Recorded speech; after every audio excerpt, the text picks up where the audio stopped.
What's up everyone? I think it's time to make another Ask Foxy style video. If you haven't seen one of these before, simply put, all this is me responding to comments, questions, and even in some cases, hate mail or criticism. If you have something you want to ask me, go right ahead, and who knows, maybe you'll get featured on a future video. Fair warning, I do have a bit of a sore throat and cold, so if my speech is slurred or off-sounding, then that's why. So let's get started with the first question by legendary Big Boss. Have you heard of the upcoming game called Katana Kami? Apparently, it's called the Way of the Samurai spin-off with characters from the series making an appearance in the game. Doesn't look too bad. Only thing I didn't really like is that its combat is hack and slash.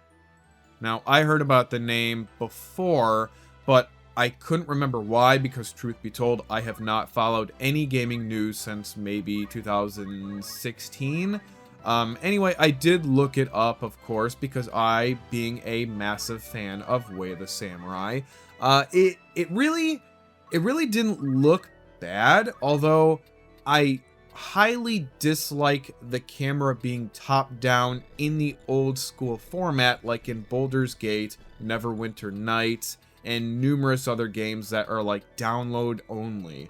The hack and slash thing doesn't really faze me as long as they don't make it super mindless. Like if it's a Dynasty Warriors type deal, then it could just straight up piss off. I don't know. I wouldn't buy it right off the bat, but I would rent it or wait for the price to drop to under 30 bucks before I would think about buying it. It's just a little questionable for me.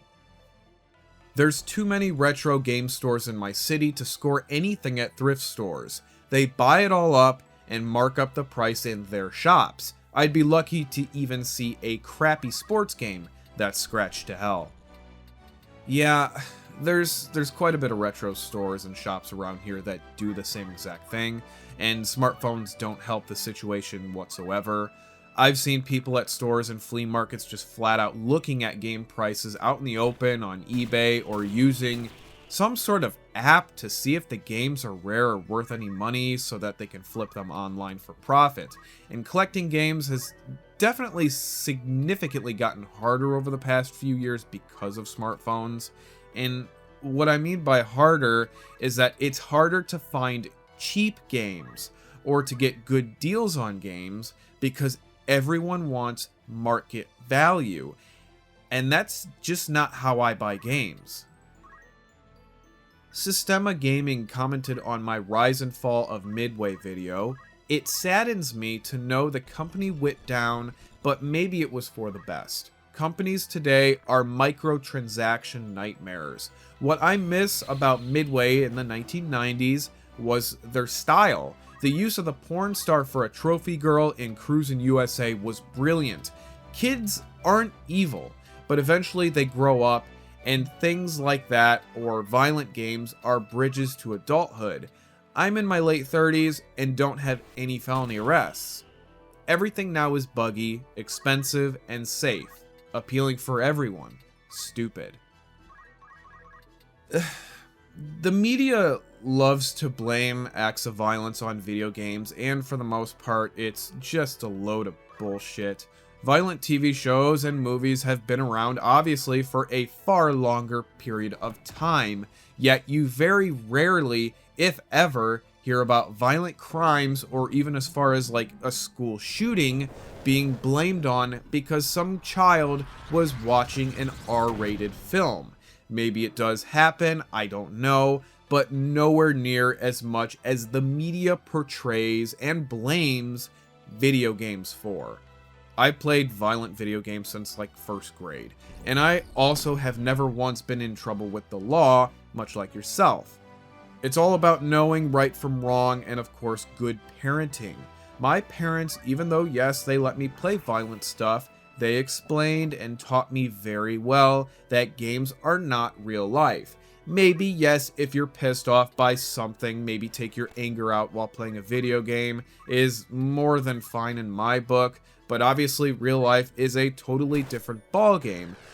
On the same notion, I would say that a margin of those crimes that are influenced by video games are from people who may have mental health problems or maybe even have some sort of mental disability of some kind. So it's hard to put blame on video game violence without any real knowledge about the actual individual involved. As to your point about modern games, I agree to an aspect. What bothers me more than the microtransactions is the 3 different editions of one game costing sometimes more than the fucking console itself, and how boring everything seems to be these days. It's how it's game developers don't really give a shit about releasing something that is borderline unfinished, which is why I fucking refuse to buy any video game released on day one. Half the time the games are buggy as hell, especially games that are strictly online only. Then after a week, if not a month go by, they patch the problems, hopefully fixing all the crap that's wrong with the game, and it's like we've got so lazy these days. This shit never happened when I was growing up. If a game company released a buggy, half-finished shit show, you either got slammed by the critics and the public, the game's never sold worth a crap, or you went bankrupt. You couldn't just go release something and go, we'll fix it later, it's fine. That's my biggest gripe with modern gaming, honestly. The microtransactions and whatever, they've been a thing for years now, and it's up for debate on if they've gotten any better or worse. But I'm going to move on because I'm just rambling at this point. This was said in my review for Enemy Front. Aim assist in FPS games is like letting CPU play CPU in NBA 2K, Madden, FIFA, PES, etc. Oh, come on. Is it though? I mean, if it's on PC using keyboard and mouse, I guess that's one thing, but with controllers, I don't understand why aim assist would be considered bad.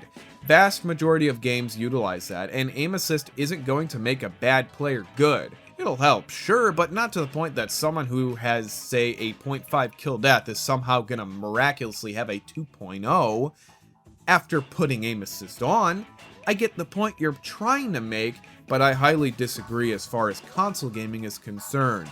Basically, what I'm saying is, if someone sucks at aiming, they're going to still suck regardless if aim assist is there or not. And an amazing player is still going to be amazing regardless. Cricket Forever also commented on my Enemy Front review saying, I don't understand how a glitchy video game with poor mediocre reviews released in 2014 has no patches for the console versions. I was surprised and annoyed to find out that the PS3 port has none.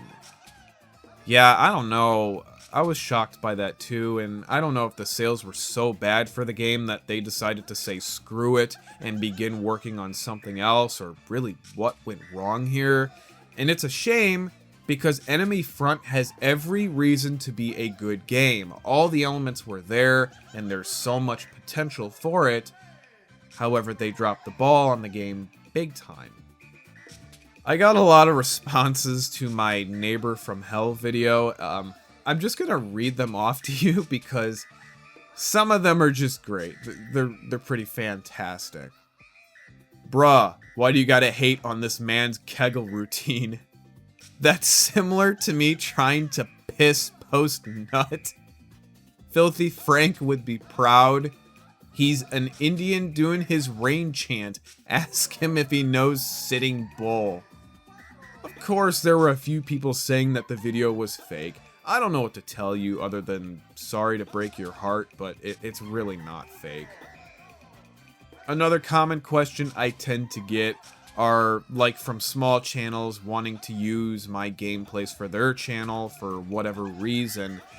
I really don't mind. If it's like less than a minute of footage, I don't care. It doesn't bother me whatsoever. I often do use some gameplay from other channels from time to time if I need to. The only thing I ask is if you're going to use a lot of footage, let alone the entire video, please simply tag me as a credit in your description or even the video. That's all I really ask. Alright everyone, that's going to do it for today's video. As always, I want to thank everyone for watching. I hope these videos are interesting for you all. I love to interact with my subs and people who comment on my channel in general. I think it's kind of a fun way to kind of get to know me on a more personal level, if that makes sense. So yeah, thank you all for watching everyone, and take care.